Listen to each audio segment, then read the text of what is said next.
My name is Michelle, and I'm going to talk about art of the Americas. So, these works span from thousands of years, from monumental sculptures created by the Olmecs to pottery made by Native American artists in the 20th century.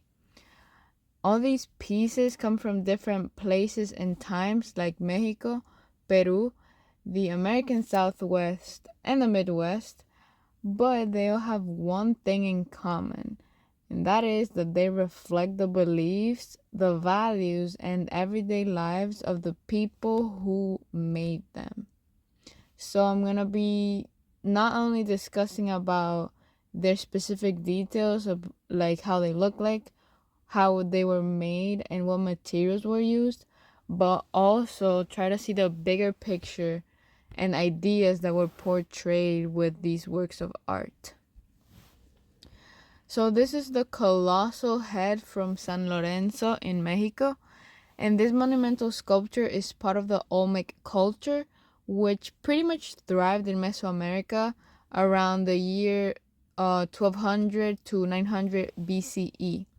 And these heads are pretty big, sometimes weighing several tons, and it's believed that they represent rulers or important figures in the Olmec society. What is pretty impressive is the amount of detail that is involved, especially in the facial features like the flat nose and the thick lips. And some people think that these heads might be portraits of specific leaders, while other people think that they symbolize power and just like authority in general. But this civilization is often called the mother culture of Mesoamerica because it influenced cultures like the Maya and the Aztecs. And this piece reflects how art was used to displace power and reinforce the social hierarchy. The next piece is Teotihuacan, which is another important Mesoamerican civilization known for its huge city.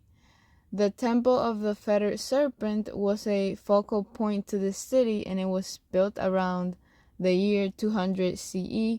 And the temple structure is decorated with carvings of feathered serpents, a symbol that is pretty tied to both power and divine in the Teotihuacan culture.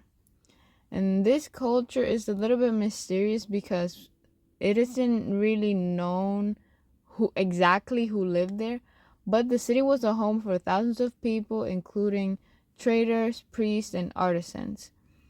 And the art and architecture here show a high level of organization and religious devotion, and the imagery of the feathered serpent likely symbolizes the connection between the earth and the divine.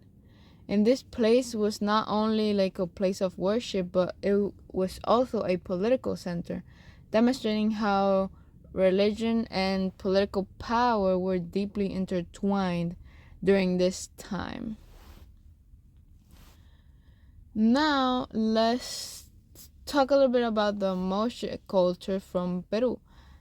The ear spool is a very small but highly detailed piece of jewelry from around the year 300 CE. It is made out of gold, and it was likely worn by someone of high status.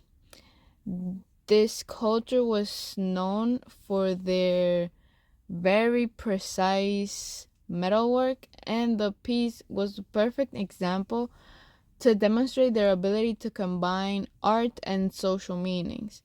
The warrior's face is highly detailed, and the use of gold shows the wealth and importance of the person who was wearing it. And they also created ceramics, many of them showing scenes of daily life rituals. And this piece also shows how the Moshe people not only used art for personal reasons or like like as adornment, but they also used it to show position in society. The next piece is from North America, and it's the beaver effigy platform pipe from the Hopewell culture, and they flourished between the year 100 and 400 CE. This pipe is made out of pipestone, river pellets, and bone, which is a unique example of how the Hopewell created functional objects that also carried a symbolic meaning.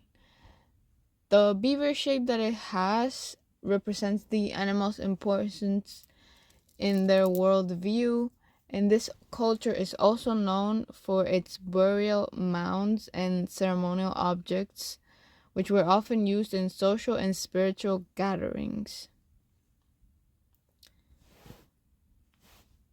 Now, this piece is from another culture called the Mimbres in the American Southwest, a civilization known for their pottery.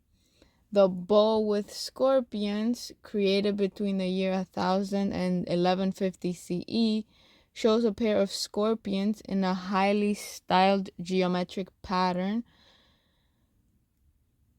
which demonstrates that the Mimbres were pretty skilled potters, and their bowls were often decorated with plants, animals, and often abstract designs that reflect their deep connection to the natural world. It is said that these scorpions could have been symbols of danger or protection, as animals in Mimbres art often had symbolic meanings. And this culture also used their art for both functional and spiritual purposes, and pottery played a central role in their daily lives as well as in burying rituals. Then, in the early 20th century, we have blackware pottery storage jar from the San Ildefonso Pueblo in New Mexico. It was created by Maria Montoya Martinez and Julian Martinez in 1942. And this piece is part of the Puebloan tradition, which was a long history of pottery making. This jar features very elegant geometric patterns, and the artist was able to combine traditional techniques with also modern influences. And they also renowned for their blackware pottery, and this jar was crafted using a technique passed down through many generations. And the black sheen from the jar comes from firing the pottery in a way that it reduces oxygen, and it creates a rich, glossy finish.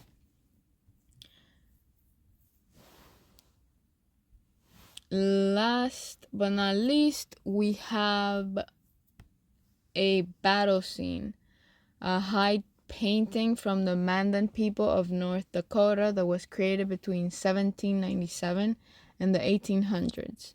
And this painting depicts a dramatic scene of warfare with warriors on horseback.